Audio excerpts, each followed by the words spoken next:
Chapter 26. Fine Dining. The day before the release of the first Western Federation dollar was very busy. The trade network had been building up quite a buzz around the new bills. Having spent several weeks seeing the value of the bills, Seattle was clamoring to actually hold real cash in hand again. And it wasn't just Seattle. While the initial testbed for the bills was planned for just the city, the syndicate's other large holdings down the coast were receiving Jim's price lists and circulating them as well. From Bellington to San Diego, people were talking about the new bills. Even rival organizations from Canada and Mexico seemed to take interest.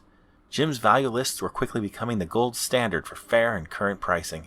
He was actually surprised the syndicate didn't try any price fixing. They treated his numbers like law. It sort of made sense they'd want to play it honest, at least to start with. If they wanted their bills to be worth something, people had to trust them first. Beyond the currency, the Bucket Geezer Brigade was also doing very well. The group still had their virtual office, including their mascot, Charlie the Shark. But now the focus was less about virtual slavery and more about personal fulfillment. The income it generated, though, was very small. Mr. Carvel provided the necessary resources as a favor to Jim. Compared to everything else, nothing was as valuable or as important as the launching of the new cash. It seemed that many of the head boys that had been sent out on assignments actually liked communicating and helping others. Jim wouldn't have believed it if he hadn't seen it himself, but there were head boys who actually wanted to feel useful again. In addition, Sarah started a one-woman campaign in shared virtual spaces, talking to head boys about being part of the world again. She said they could save the world one mind at a time. Many listened. It surprised Jim how well her message resonated. And they weren't doing it out of boredom either. Thanks to Mr. Carvel's continuous donations of equipment, the list of fun virtual things they could do had expanded dramatically.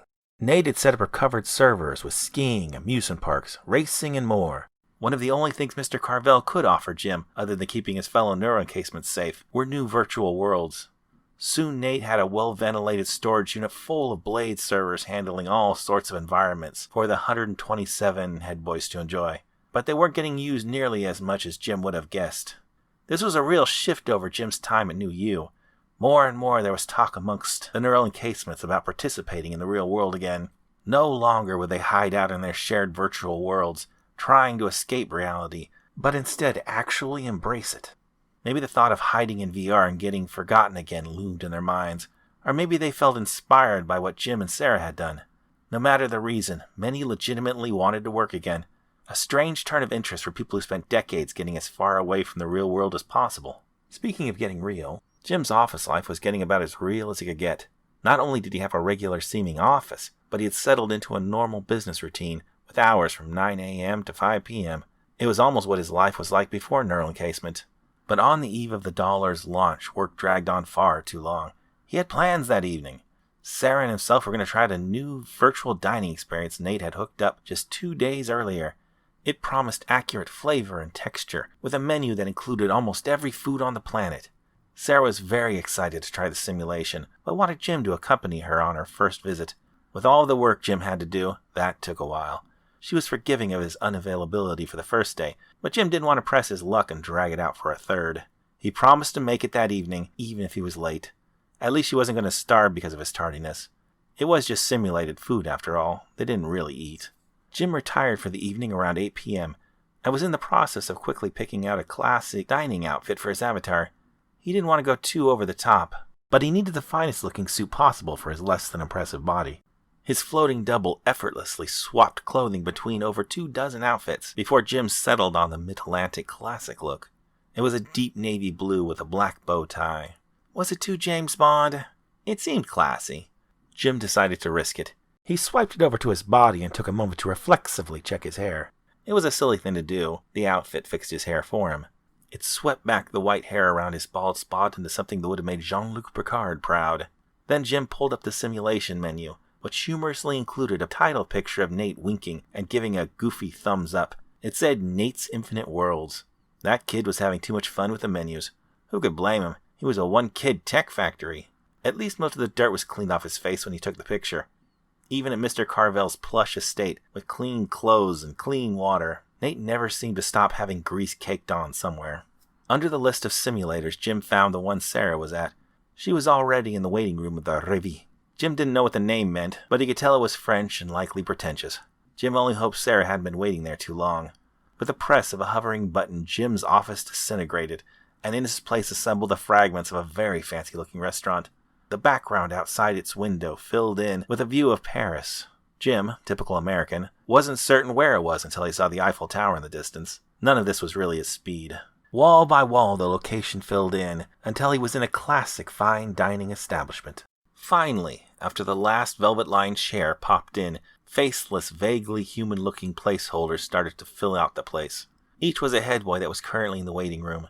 The computer-controlled wait staff appeared instantly, but the human players took a little time. Jim looked at the faceless mannequins strolling around, as one by one their features filled in, transforming the mannequins into normal-looking people. One of the mannequins walked up to Jim and said, "Hello." He knew who it was by the figure's walk even before she spoke. Bold and graceful. As she took her last few steps up to Jim, the faceless avatar melted away to reveal the breathtaking visage of Sarah. She was dressed up in an outfit of silk and fur that blended in seamlessly with the expensive restaurant background. Again, she looked like a movie star. Jim thought he picked out a good outfit, but his tastes were nothing compared to hers. Someday he was going to have to ask Sarah to start picking out outfits for him so he could stop feeling so shabby next to her.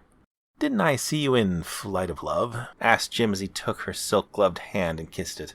"That was Georgette, and I'm certain I'm several inches taller than that mousy blonde," said Sarah wickedly. "True, and she wasn't nearly as beautiful," said Jim with a sly smile. "Are you trying to butter me up for making me wait a whole day for the revue?" smirked Sarah. Jim was so happy she said the name out loud. He had no idea how to pronounce that. If the menu only had French names for the food, Jim was screwed. "I'll never miss an opportunity to butter you up. I can't have you go off and realize you're too good for me," said Jim as they started to walk together towards the maitre d'. "Oh, hush you," said Sarah as she waved off the compliment with a smile. "Good evening, sir and madame. Will it be a table for two?" said the virtual host with a thick French accent. With Sarah's arm in his, Jim nodded. The maitre d' continued, "Would you like a cozy table in a private section? Or perhaps a window view?" Jim looked at Sarah and said, "Let's take in the sights." Sarah nodded and Jim said, "A window seat, if we may." "An excellent choice, sir. Paris is lovely this time of year. I see an excellent table available in instance 19, said their virtual host. He motioned as if he was writing something, and the people inside the restaurant flickered and changed entirely. One upside to virtual dining was the ability to always find a seat. You just needed to make a copy of the place and change servers. To have at least 19 versions of the same restaurant, though, must have meant they were quite busy. With each instance hosting up to 24 guests, every head boy must have been there that night. This included a few they didn't want to see. As the maitre d' guided them into the restaurant, a few cold gazes fell on Jim and Sarah. First, a friendly couple waved to them, but then a very upset Indian man sitting next to a much younger-looking woman threw down his napkin on the table and aggressively beckoned over the waiter. In a flash, they disappeared. It seemed likely they had moved to a server that didn't have Jim and Sarah on it. A few people still held them in contempt for working with AZ and the Bloody Eye. It didn't seem to matter if those same people were alive because of it. "Don't mind them," whispered Sarah to Jim. She seemed to know exactly what to say and when to say it. Jim felt the momentary slight slip away as they were led to the window seat. And it was a glorious window seat.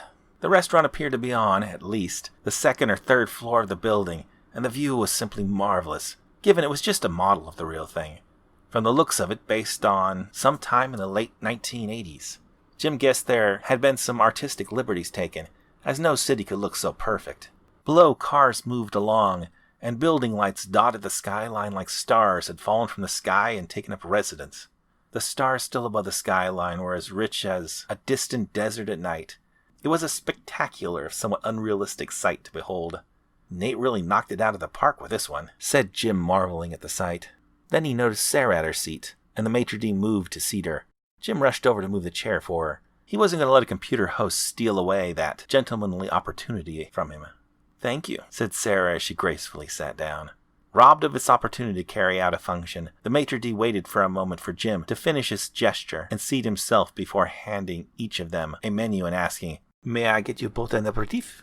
Jim looked at the host with uncertainty. Was that some sort of muffin? The software running the host could not detect his confusion and just stared back with a blank smile.